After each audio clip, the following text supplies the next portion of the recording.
Good morning and welcome to Tech 240 on Wednesday, April 7th. Today we're going to start a brand new section of the class, which I am very excited about. But sadly, it is the last section of the class, which probably you are very excited about. This new section of the class is all about AC circuits. So we've done analysis on DC circuits in the first third of the class. This last section of the class, the middle third, was all about electrical machines and like generators and motors and transformers and things like that. And this last third of the class is going to look at AC circuits. What I kind of like about the order of this class, and it's intentional, the reason I do it this way is because you've actually already had some exposure already to some of the components in AC circuits. The two main components in AC circuits are capacitors and inductors. Capacitors, we've talked about a little bit already back in the context of single-phase AC motors. So we spent a little bit of time talking about capacitors then because we needed to understand the basics about capacitors to understand how they could help us create a rotating magnetic field when we only have a single phase AC. So that's why we talked about them then, just a little bit, just enough to get a flavor of them. And then you probably don't realize it, but we've actually been talking about inductors for about a month or more because all an inductor is a coil of wire. It's a coil of wire with a whole bunch of turns in it. So that's what these are. They are actually somewhat familiar to you, even though we haven't necessarily been calling it an inductor, and we haven't been using capacitors in the same way for circuit analysis that we're going to use them in the next couple of weeks. So basically the order of things that we're going to go through in the next month or so. First, we're going to start by talking about the basic components that are important for AC circuits. So we'll talk more about capacitors today. And then next time, we'll talk more about inductors, which again are just coils of wire. And then after we've talked about those basic components, we'll talk about how to use them in circuits. So some of the ways that we want to use them are for things like filters. We'll talk more about why you might want to use a filter circuit or what good that might do you in about a week or two. But we'll talk about high-pass filters as well as low-pass filters and some other kind of special kinds of filters in a little bit. And then after that, we'll talk about rectifiers and inverters, which is how you convert between AC to DC and DC to AC. So how you get from DC to AC and vice versa. Those are very useful in the real world.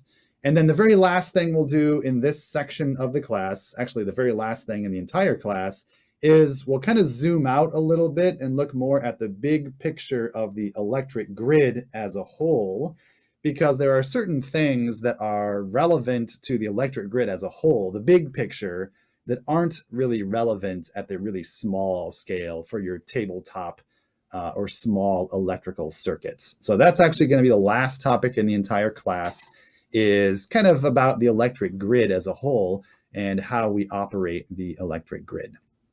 So that's a roadmap for the next month of the class, the last month of the class. So today we're going to start talking about capacitors. And before I switch over to my slides, let me give you a quick refresher. Basically, the way capacitors work is that they have two plates, two conductive plates, but those plates are not touching each other. They have a separation layer between them. And when you apply, let's say, a DC voltage for right now, you apply a DC voltage, you get charge to flow, at least at first. So charge flows onto the top plate of the capacitor. That repels the like charge from the bottom of the capacitor. So that flows off of the bottom of the capacitor and continues to flow through the circuit, at least for a very brief time period, until the voltage difference across those plates of the capacitor is equal to the applied voltage. And once the potential, or the voltage, across those plates of the capacitor is equal to the voltage of the applied source, the applied voltage, then your capacitor is fully charged. It's not going to charge anymore. It's not going to charge anymore. So it's fully charged. So once it's fully charged, you're not going to get any more current to flow. So in general, we say that capacitors block DC current because after that very short time period, usually very short, less than a second to fully charge a capacitor, after that point in time, it's not going to allow any more current to pass through the capacitor. So we say capacitors block DC current. However, if you think about that same capacitor in that same circuit, but now I've got an AC voltage over here. Now I'm flipping the polarity of the applied voltage, 60 times a second if it's 60 hertz AC. So what's going to happen is you're going to build up charge on the capacitor in one polarity, but then the applied voltage is going to switch, and so you're going to build up charge in the other direction. So you're going to continuously charge up the capacitor, at least partially charge it, in one direction, but then the voltage switches and you're charging it up in the other direction. And then you charge it up in the first direction and then in the other direction again. So you're never, I guess it depends on the size and capacity of the capacitor, but in general, you're never really going to fully charge that capacitor. And so we say that capacitors allow AC current to pass through. So capacitors block DC current. In general terms, capacitors block DC current, but they allow AC current to pass through. We'll talk more about that in just a little bit, but that's a little refresher. If you need some more refresher, I would encourage you to look back in your lab manual at the section on single-phase AC motors. There was just a little, 2/3 of a page about capacitors, so that might be a good thing to refresh your memory before we move on into more details about capacitors. So you might want to pause this video and read that little blurb about capacitors in the lab manual. I don't remember what page it's on, but it's in the section on single-phase AC motors. The last thing I want to show you before we switch to the slides, I have a bunch of capacitors right here. You can't see all of them, but here they are. Well, I'll just hold them up. So here's one. I've showed this one to you before when we were talking about single-phase AC motors. This is the one that came out of my air conditioning unit at my house. So this one is rated for up to 370 volts AC, and it actually has two capacitors. That's why it has three connections. Each capacitor has two connections, and these capacitors share one connection. So that's why there are three connections on this one. We'll talk about how you rate the capacity of capacitors in just a couple of minutes, but I'll tell you right now, this one is rated at 45 microfarads. That's for one of them. And the other capacitor in this container is 5 microfarads. So that's pretty small. So it has a 5 microfarad capacitor and a 45 microfarad capacitor. And it's rated for a maximum of 370 volts AC. So that's one capacitor. Here's another one that I have acquired over the years. This one is only rated for 50 volts DC. That's the maximum AC voltage you could apply, but it's much larger in storage, in energy storage, and capacitors store energy in the form of the electric field between those plates of the capacitor. So this capacitor actually has a capacity of 13,000 microfarads, which is 13 millifarads, but microfarads is a little bit more commonly used unit for capacitors. So 50 volts DC, 50 volts AC at 13,000 microfarads is the capacity of this one. This one's a little bit smaller. This one is rated for 250 volts, and it has a storage of 760 microfarads. You can see the two connections on this one, two pins coming up. This one's a little bit smaller yet, and this one is rated at 50 volts, and it has a capacity of 220 microfarads. Going even smaller, I've got a bunch of these because I use them for some of the projects that I work on with acoustics type stuff. But anyway, this one has a maximum voltage of only 35 volts, so it has a smaller rated voltage, but it actually has a storage capacity of 1,000 microfarads. So actually a higher capacitance but a lower voltage capacity than some of these other ones that I just showed you. And the last one that almost just rolled off my desk here is even smaller yet. And this one is rated at 35 volts like the other one, but I'm trying, oh, there it is. 47 microfarads is the capacitance of this capacitor. So you notice with all of these, I can't hold them all at once, but you notice with all of these that I just showed you, they're cylindrical. They're round in profile. If you're looking up from the top, they're round. And there's a pretty good reason for that. We'll talk about how they are constructed in just a couple of minutes. But notice they were all cylindrical in shape.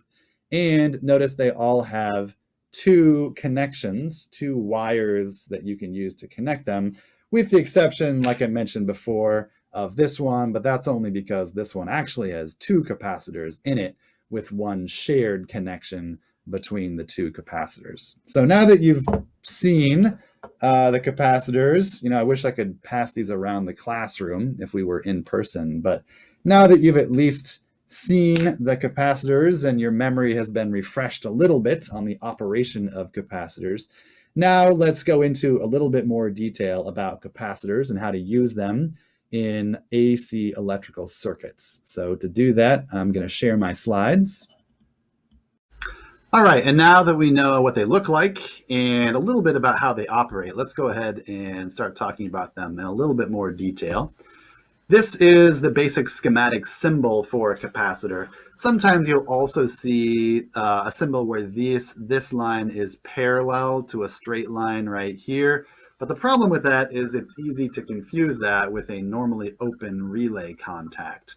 So this is probably a little bit more common where one of these lines is curved and one of them is straight. But just recognize that sometimes you'll see two straight parallel lines, and that represents a capacitor also. But I'll try to keep it as consistent as I can, and we'll try to use this symbol for a capacitor. When you look at a circuit card, pretty much any circuit card is going to have capacitors and inductors built into it. But we're talking just about capacitors today. So pretty much any of these cylinders, like this one, here, here, here, here, here, all of these here, here, here, here, here, here, here, here, and here, all of those cylinders are likely to be capacitors of different capacitance ratings, possibly different voltage ratings as well. Here's basically what a capacitor is. It has two plates that are conductive, so they can hold charge. So when we apply a voltage, in this case a DC voltage, what's going to happen is the charge is going to flow. You can think of the negative charge flowing from the negative side of the battery, or you can think of positive charge, which is actually usually what we mean by current flowing. You can equivalently think of positive charge flowing from this side down here and onto this side of the battery. It's the exact same thing. So it doesn't matter whether you're thinking about electrons flowing this way or positive charge flowing this way, the opposite way. It's the exact same thing. So for the purpose of right now, we've got it drawn in with electrons. So let's just think about those for right now. So we've got electrons that are coming from the negative side of the battery, and they're connected to this side of the capacitor, this plate of the capacitor. And we've got negative charge building up on this side. That negative charge is going to repel the negative charge on this plate. So for the time being, that negative charge is going to be repelled from this plate, and it's going to continue flowing down here. Right? It repels the charge from that plate, and the negative charge continues to flow this direction, leaving this bottom plate with a positive charge. All right, so now we have a positive charge on the bottom plate and a negative charge on the upper plate, and that gives us a voltage. We actually have a voltage that is built up across these two plates. Of course, we can measure that voltage with a voltmeter, and if we measure the voltage across these two plates, we're going to find that it's the same voltage that the voltage supply was here, because we've charged up the capacitor to the same voltage as the voltage supply was. So now we could actually open up the circuit and we still measure a voltage across this capacitor because we've charged up the capacitor and it's storing energy in the form of this electric field. All right, that's actually a really important thing. So I'll say that one more time. A capacitor is going to store energy in the form of an electric field. We have an electric field between these two charged plates. All right. So we can open the circuit and we still have a voltage across these two plates because the capacitor is still charged. And then I could actually remove the voltage supply from the circuit and I could have some other circuit or some other load over here. And now if I close the switch again, the capacitor can actually act as a source, a voltage source. So it's going to cause current to flow from it once I close that switch right there. I close that and the current is going to flow. You can either think of the electrons as flowing from negative to positive, or you can think of conventional current or positive charge as flowing from positive to negative. Either way, it's causing current to flow. All right, let's say once again we have our voltage applied and we've charged up our capacitor to 10 volts. Now let's say we apply a higher voltage. Let's say we apply 20 volts. Well, now I'm going to get more electrons that are going to flow onto this plate. That's going to repel more of the electrons from this plate, which causes the electrons to go through the wire and return to this side of the battery. Or like before, you can think of it as the exact opposite, where positive charge is coming this way and building up on this plate, repelling the positive charge from this plate and causing it to flow back to the negative side of the battery. Either way, they're equivalent. But as we apply a larger voltage, we're going to charge up the capacitor to a higher voltage. This is why I mentioned the voltage ratings before, because every capacitor is going to have a maximum voltage rating. We'll talk more about that in a little bit. All right, so how is a capacitor built? Well, basically it's these plates, right? But to make things more efficient, we actually stack them. So it's not actually like there are just two plates. That was the simplified example, but actually there are a bunch of plates that are electrically connected together. So in this example, maybe all of the, every other plate is connected to the right side, and then every other plate between that is connected to the left side. So you got this stack of plates, and every other plate is connected to one side, and every other plate in between those is connected to the other side. So now you have this series of stacked plates with a connection to them. Then what we do, we want to make them space efficient. So we have these layers and then we roll them up. And that's why almost all capacitors take the form of a cylinder, because we have these layers that are constructed and then we roll them up just to make it easy to fit into places and to make it a more convenient form factor. That's what you call it. A shape is usually called a form factor. The amount of energy that we store in a capacitor is rated in terms of farads. Farad, or F, capital F, is the unit for capacitance. All right, so let me say that one more time because it's a little bit confusing. All right, let me say it in a different way. The amount of energy that you store in a capacitor in the form of an electric field, that amount of energy is known as the capacitance of the capacitor. The units to measure capacitance are known as farads. Okay, so hopefully that's clear enough. The thing is that a farad, a 1 farad capacitor, is a really large capacitor. It's a very large unit. So you will very rarely see a 1 farad capacitor. That would only be used in like grid applications where you're actually talking about correcting power factor. Don't worry, we'll talk about that later. You're correcting power factor on the electric grid. All right, for a small electronic device, you wouldn't use a 1 farad capacitor.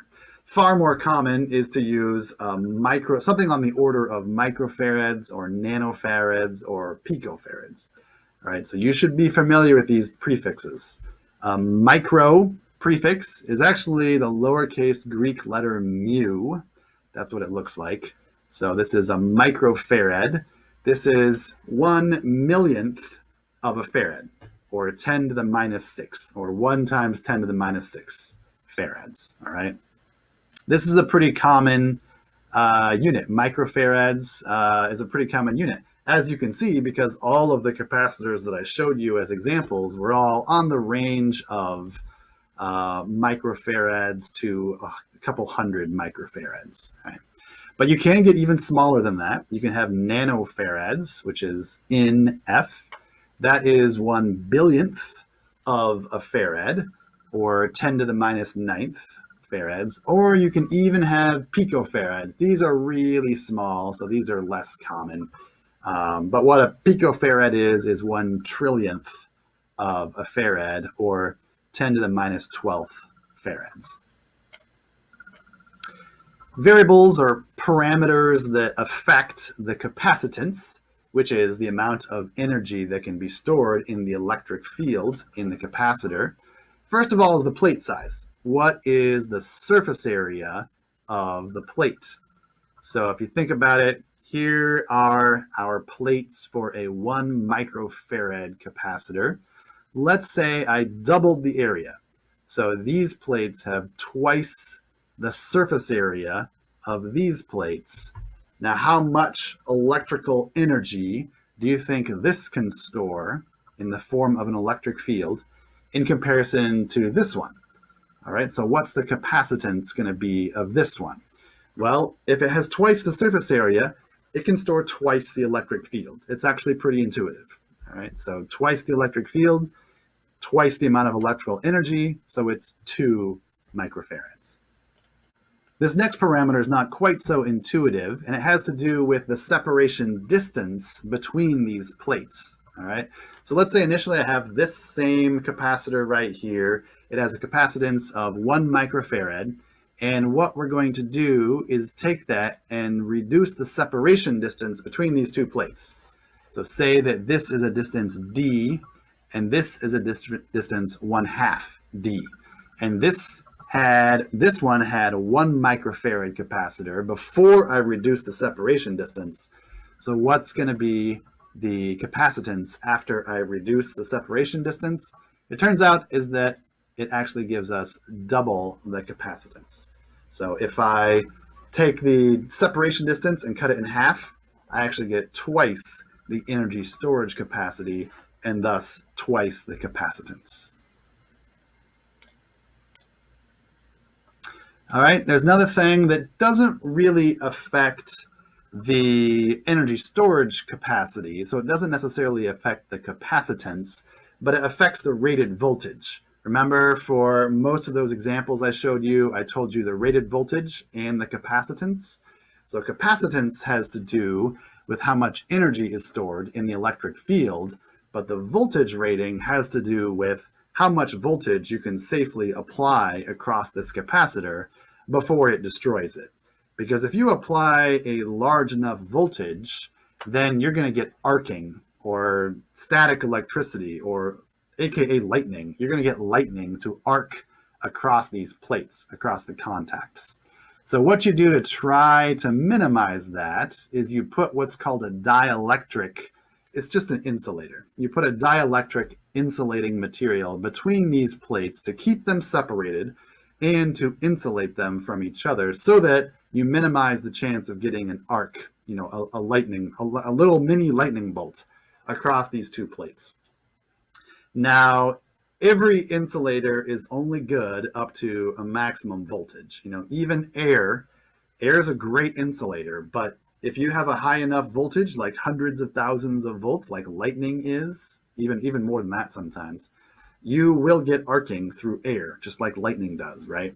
So what the maximum voltage rating is the maximum voltage you can apply across these plates before you're likely to get arcing to occur through the dielectric material.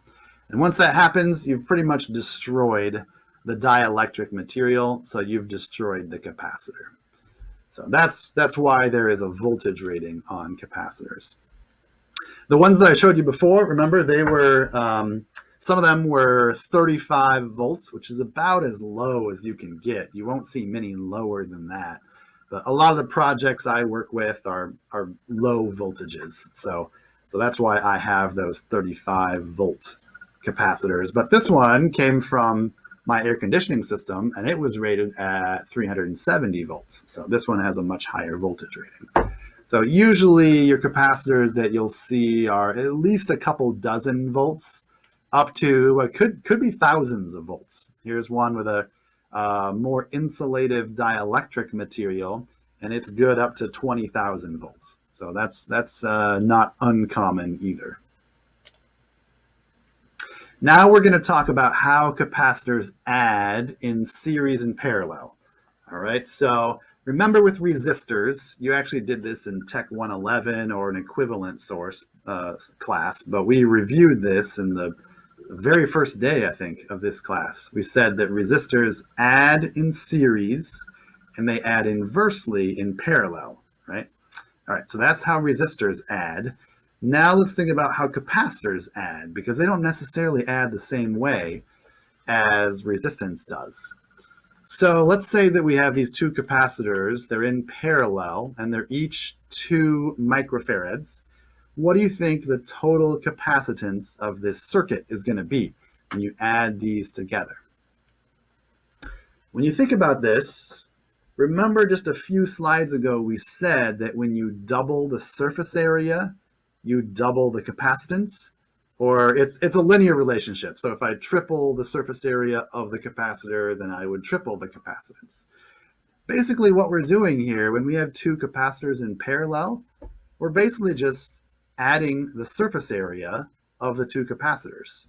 So this is like twice the surface area of the individual capacitor. So what that means is that when you have capacitors in parallel, you actually add them, right? And that is not like resistors were. To add resistors in parallel, you added inversely, where you said 1 over R total equals 1 over R1 plus 1 over R2.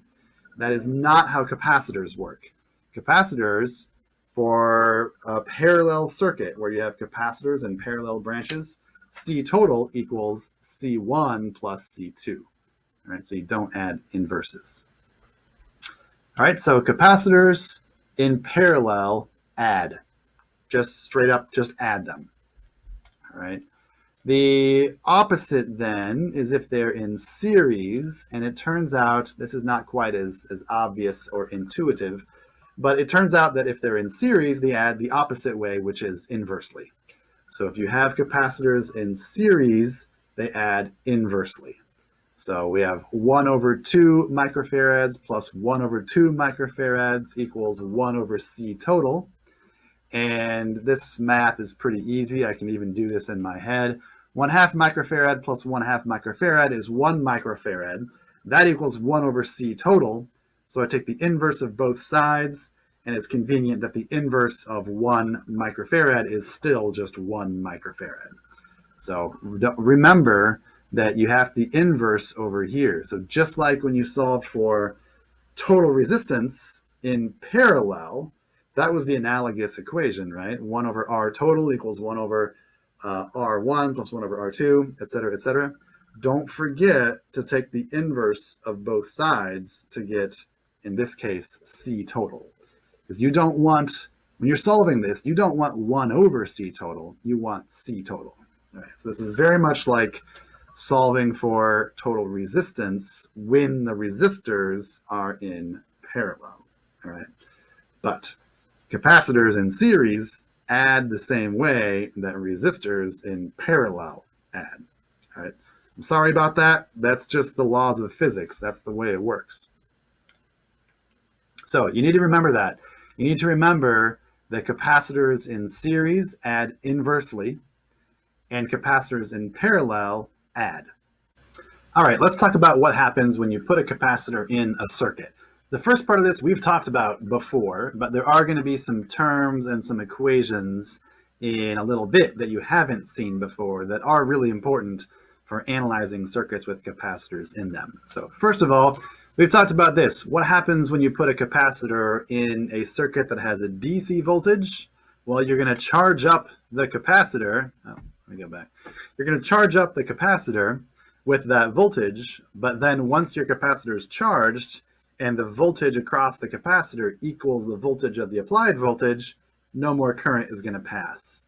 But if you apply an AC voltage, now the polarity of the voltage is switching every small fraction of a second. So in most cases, if you've sized the capacitor correctly, you're never fully charging the capacitor. And so therefore, you're always either charging it or discharging the capacitor. And so current is free to pass through the capacitor with AC. So generally speaking, this is why we say the capacitors pass AC current, but they block DC current. It's a little more subtle than that, like I was just explaining. But in general, that's true. That's a generally true statement to make, that capacitors pass AC current but block DC current, at least after a very short time period. So when we close this switch, the light bulb turns on.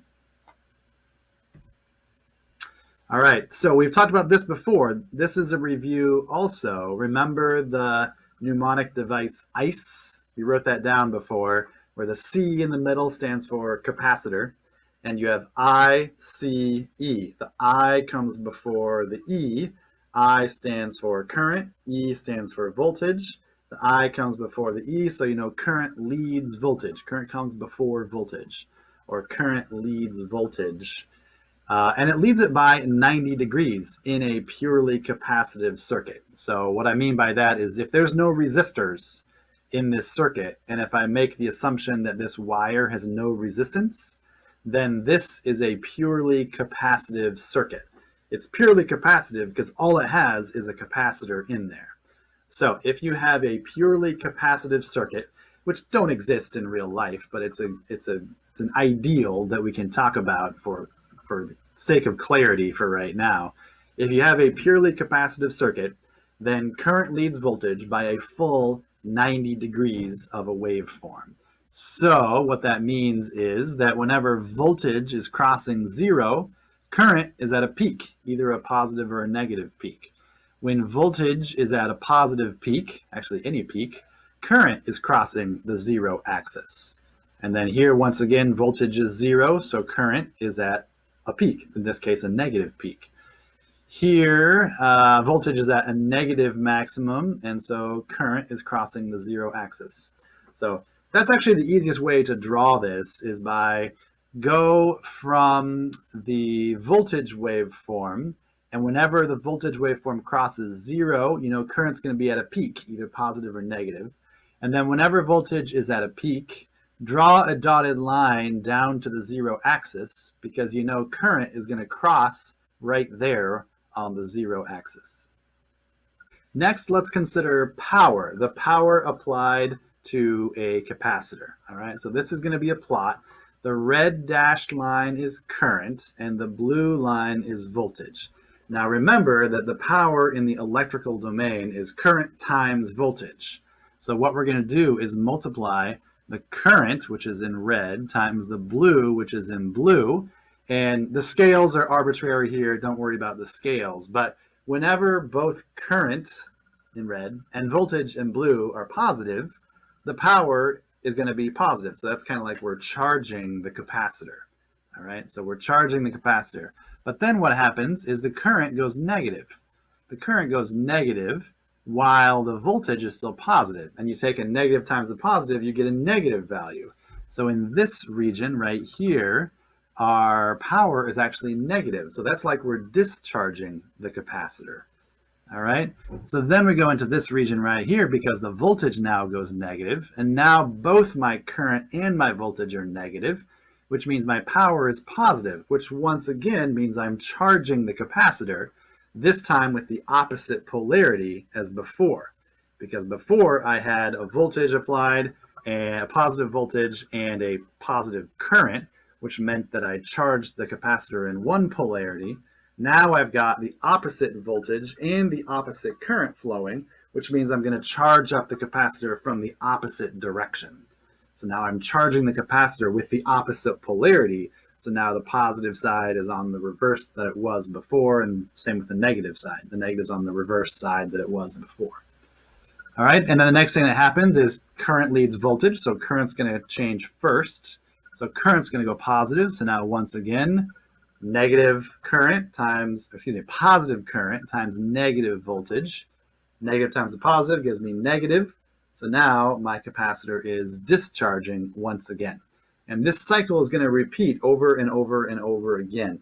When they're both the same polarity, when the voltage and the current are the same sign, you're going to have a positive power as though you're charging the capacitor. When they're the opposite sign, you're going to have a negative power as though you are discharging the capacitor. All right. But it's important to note, and I'm not going to do the calculations here to show this, but it's important to note that the area under this curve, the area under the green curve right here, that's the area under the curve of power, which gives you energy. All right, so the area under here represents the energy that you are using to charge up the capacitor. Conversely, the energy here is the amount of energy that is released as you discharge the capacitor.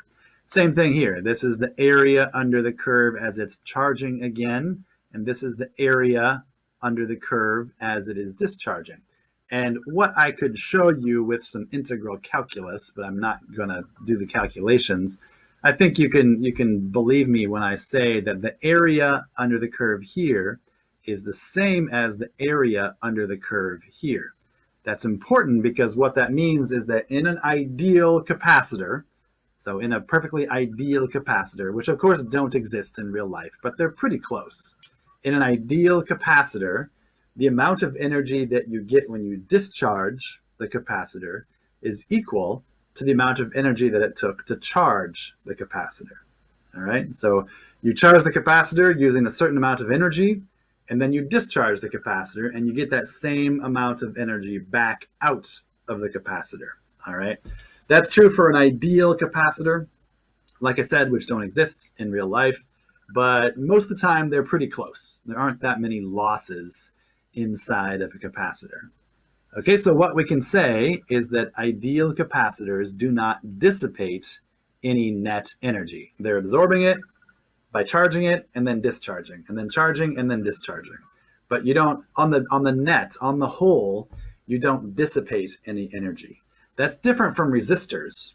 That's all resistors do, is dissipate energy. They resist energy and they get hot because they're converting energy from electrical energy into thermal energy.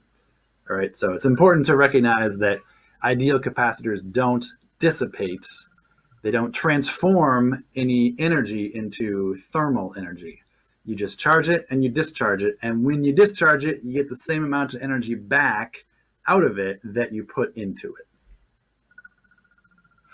All right, so capacitors don't dissipate any energy, but like we've already just talked about, they do oppose the change in voltage because the current has to go first. The current leads the voltage. So we say that capacitors oppose a change in voltage. All right, it takes time to build up the voltage across the capacitor. So they oppose a change in the voltage. All right. So there's a term for this. There's a term for the opposition to, in this case, the change in voltage, and we call that reactance. All right. So the reactance of a capacitor is kind of analogous to what a resistance is for a resistor. In fact, the units are the same, which I think is actually unfortunate because they're not doing the same thing.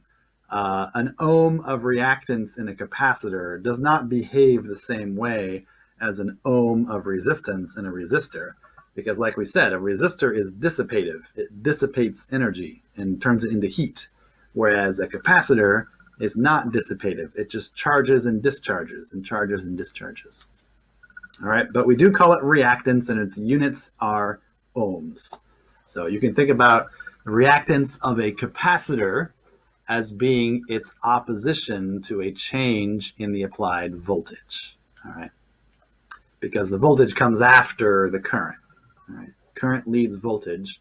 Therefore, the voltage comes after the current.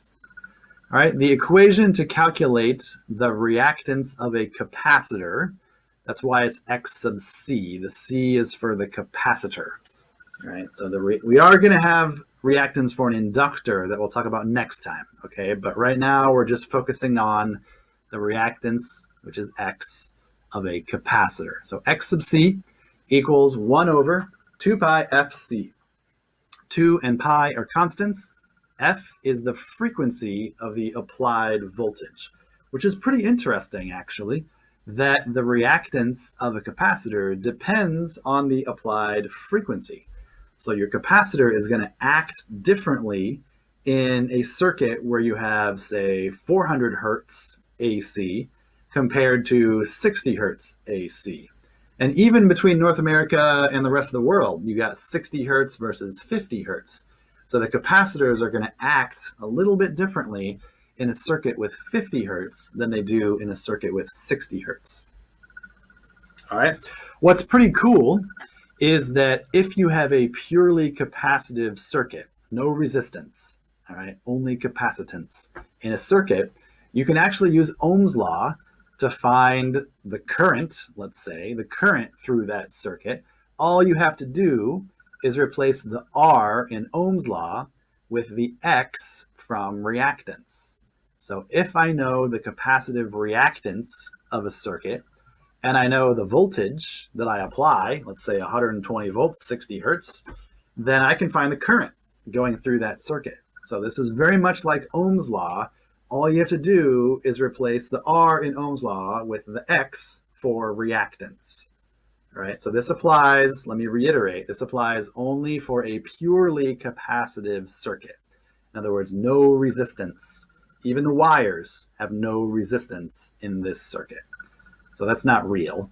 There are no purely capacitive circuits in the world. They're all going to have at least a little bit of resistance. So we're going to make it more realistic in just a second. I also want to note that reactances add like resistors do. So if you've got a series with capacitors, if you have a circuit, let me say that, if you have a circuit with capacitors, one way of solving that circuit would be to add the capacitances, either in series or parallel, like we talked about a few slides ago. Or another way of solving it, you get the exact same answer.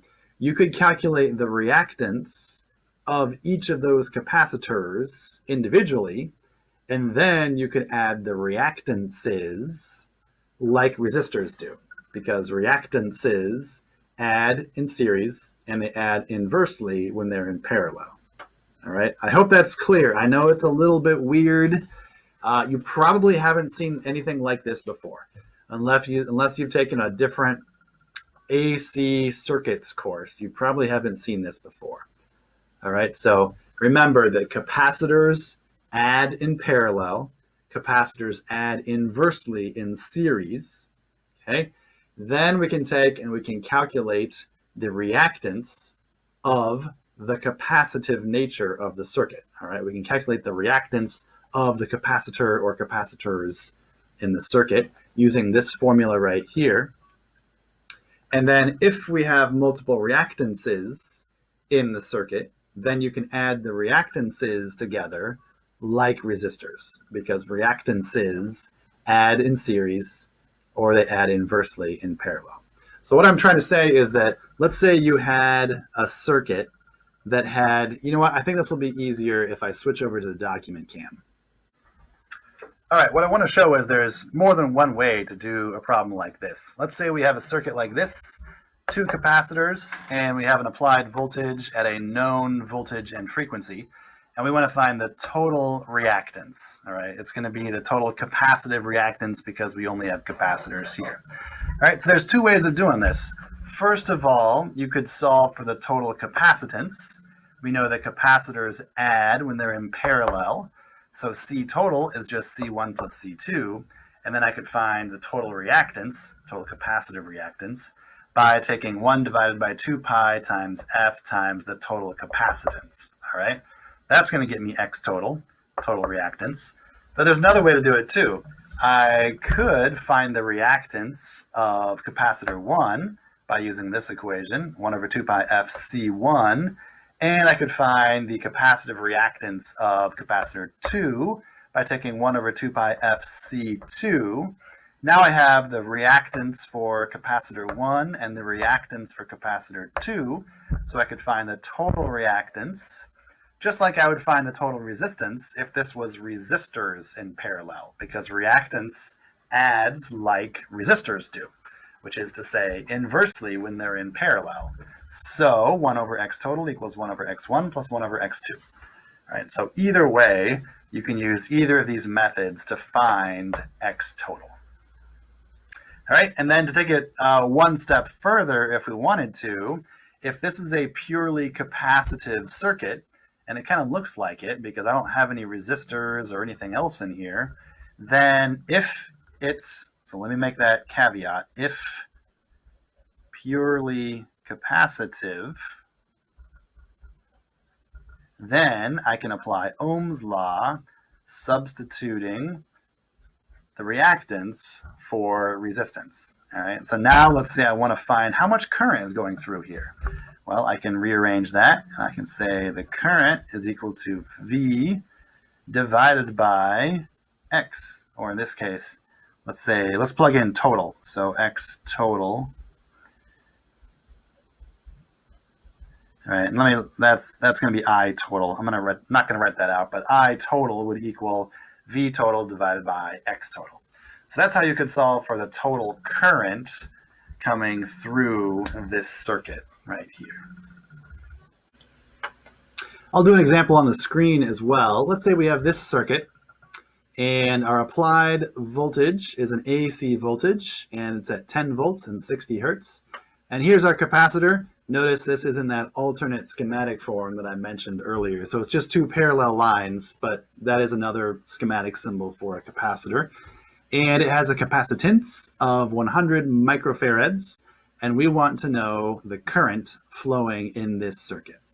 All right, so it looks like it's a purely capacitive circuit. There is no resistance or anything else like an inductor or anything in here.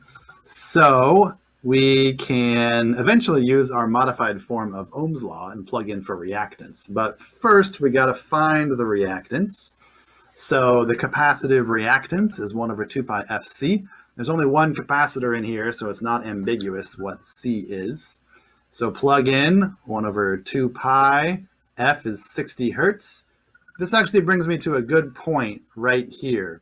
When you plug in this number for C, you need to plug in the number in farads, all right? So that means that if you've got microfarads, you need to include this times 10 to the minus 6. That makes a big difference. Otherwise, your answer is going to be off by a factor of 1,000,000 here. So make sure you plug in this times 10 to the minus 6 in order to get the units in farads, all right? So 100 microfarads equals 100 times 10 to the minus 6 farads.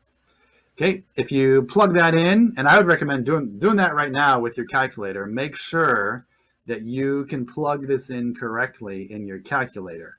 Because I can tell you that if you plug this in correctly to your calculator and you solve this equation, you should get 26.53 ohms are the units for reactance. All right, so I would recommend doing that right now. Make sure that you know how to plug this into your calculator. Make sure you know how to plug scientific notation into your calculator. Okay, this is our reactance for the circuit. In this case, it's the only reactance in this circuit. And it's a purely capacitive circuit, so I can rearrange my modified version of Ohm's law, V equals Ix, to solve for I. So I get I equals V divided by X. The voltage that was applied was 10 volts, and the reactance that we just calculated was 26.53 ohms. So the current that we get is 0.38 amps. Remember that if we have a purely capacitive circuit, this is a purely capacitive circuit, the current waveform is 90 degrees out of phase with the voltage waveform, and it's leading. The current waveform is leading the voltage waveform. And this is what it looks like. Don't worry about the scale, the amplitude.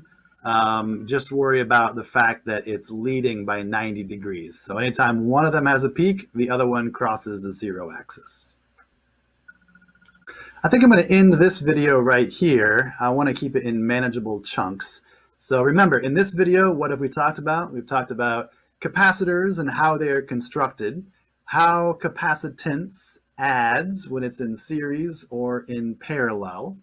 Then we talked about reactance and what reactance is.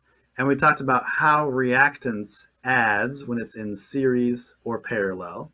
And lastly, we talked about how you can use a modified version of Ohm's law, V equals IX, if you have a purely capacitive circuit. All right, so we can solve for current, or we can solve for whatever we want to by using V equals IX if we have a purely capacitive circuit. So I think that's enough new material for this video. So I'm going to stop this video. In the next video, there's one more step that we need to take, because in the real world, there's no such thing as a purely capacitive circuit. So we need to make it a little bit more realistic to the real world. And we need to add the fact that all real circuits have at least some amount of resistance in them. Even if it's just the wires that are being used to connect the components, we're going to have some resistance. All right, so I'm going to stop this here. In the next video, we'll talk more about that. So I'll see you in the next video.